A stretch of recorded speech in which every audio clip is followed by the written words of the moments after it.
Greetings, everyone. Gul'dan here again with another episode of Lore of Warcraft. Stay a while and listen to this one, called The Blighting of Draenor. We last left off with the beginnings of kind of the wheels turning on the Burning Legion making its way to Draenor. They have corrupted Gul'dan and created the first orc warlocks. And he's going to be essential to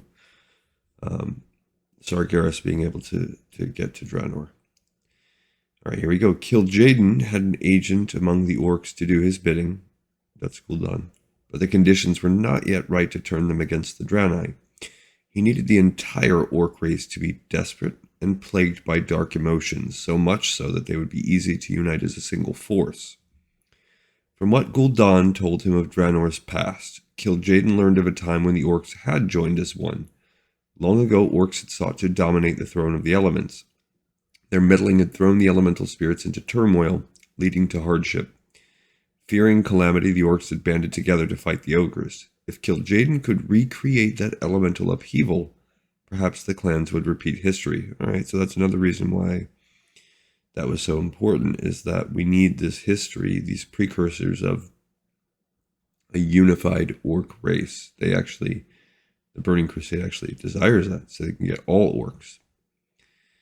Gul'dan guided Gul'dan, helping the orc inundate the throne of the elements with fell magic. Just as planned, the corruptive power began to weaken the world's native spirits. Draenor's elemental furies, Gordog, Arboreus, Calandrios, and Incineratus, materialized to stop Gul'dan, yet they had never faced a warlock before. The orc called on his strange magics to draw the life from the furies, crippling their strength. He nearly destroyed them before they fled before his wrath. It was the first time in Gul'dan's life that he had dominated other living creatures. The victory was intoxicating, not to mention he dominated the four most powerful elementals on Draenor.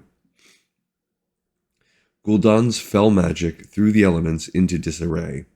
As the seasons passed, long droughts were followed by heavy rain.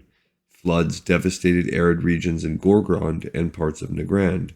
Freak snowstorms blanketed portions of Tanan jungle and Terrakor forest in ice. Rivers and streams dried up, which caused game like Clefthook and Talbuk to die by the thousands. Disease, water scarcity, and loss of food sources led to immense suffering among the orcs. The shaman could offer no relief. The elemental spirits were tormented by fell energy, and they rarely communicated with the orcs anymore. Gul'dan also used his magic to spread the red pox among the clans. This outbreak was the worst in orcish history. Months passed, and hundreds perished from the virulent plague. Many of the victims contracted the pox during one of the orcs' Kusharg festivals in Nagrand. Led by Chieftain Ner'zhul, the clans met to discuss the current elemental troubles. So Ner'zhul is one of the head chieftains. As the Kusharg ended and the orcs began their journeys home, some displayed signs of the pox. The afflicted included Chieftain Garad of the Frostwolf clan. Ner'zhul feared that these orcs would spread the pox to new victims. He urged Garad and the other plague bearers to remain in Nagrand. They would construct a new village to house the affected and keep them away from greater orc society. Though the thought of not returning home filled Garad with great sorrow, he saw the wisdom in Ner'zhul's words. The last thing the Frostwolf chieftain wished for was to spread the pox to his family and clan members. Garad remained in Nagrand, and he took charge over his fellow plague victims. Durotan volunteered to stay behind with his father, but Garad gave him other orders. The young Frostwolf was the sole remaining heir to the clan.